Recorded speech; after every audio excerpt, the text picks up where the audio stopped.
Concrete Jungle here with Antonio Roscoe, junior welterweight prospect. Antonio, tell me how your gym was. It was great today. I mean, it was thanks to my sparring partners for today, Javi and Brandon. Got in some good work with the guys, and hopefully we can do it again.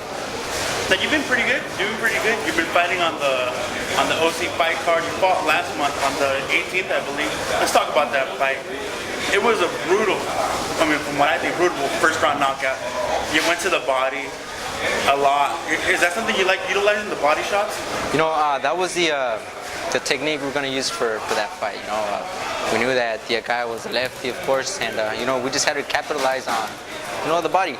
We knew it was going to be open, and that was, we focused on it. The outcome was great. Now I noticed, is that one of your favorite techniques to use? Because you were ripping his body pretty bad the whole first round. I mean, we're not just going to stick to one technique, depending on the fighter is what we're going to work. I mean, of course, definitely, we always have to go to the body, bring them hands down. And that's what we worked on. We got the outcome that we were looking for. And, maybe sticking to the body more will be something that we do. Now, the finish of that fight was pretty spectacular. I mean, you hit him with the overhand right, and you went with the left right to his body, and it was lights out for him. How could that make you feel? Very, very good. I mean, it was something that I needed, to bring that spark back into, my training and my career.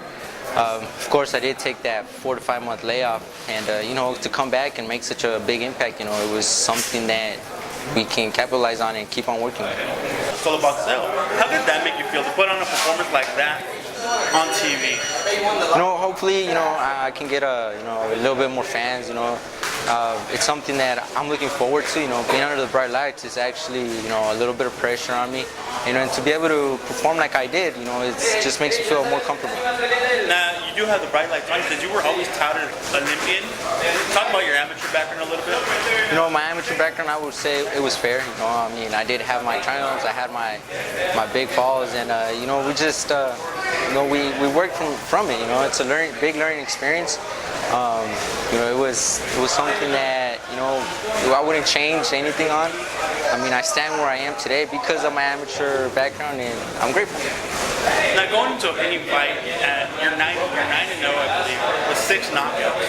What is the biggest thing you work on in the fight? Is it trying to see what your opponent's game has, that you try to fit his game plan, or something where you try to impose your game plan in your training camp? We work off of what he has. We would try to get as much studying as we can from the opponent, and try and capitalize on his errors. Find that opening, find that perfect opening that would give us that shot. How can I put it? Just to put an exclamation point on it. And I'm just grateful, for my trainer Carlos, his dad, for Senior. Thanks to Frank, for giving us the opportunity to be part of his team. How good does it feel being managed by Espinosa Boxing and being promoted by Oscar De La Hoya's Golden Boy Promotions? It's a very. What else can I ask for?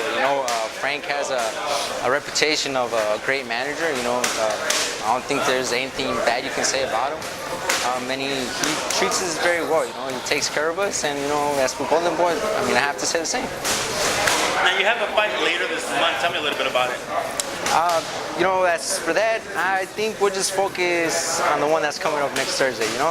Whatever comes down the road, it's something that we're looking forward to, definitely, and just get prepared. We have to exert better than what we did on our previous fight and make a bigger,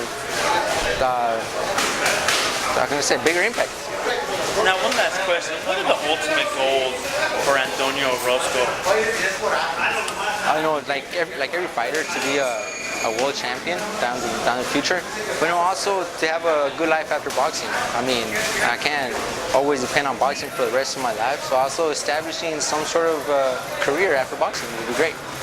Now, that's interesting you say that, because not a lot of fighters say stuff like that. What type of interest do you have outside of boxing?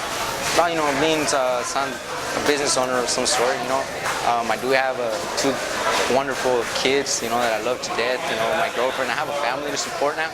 And this is my dream, but they're also part of it, and I have to bring them into it. Thank you very much, Antonio. All right, thanks Concrete Jungle for the opportunity. We'll be seeing you later, man.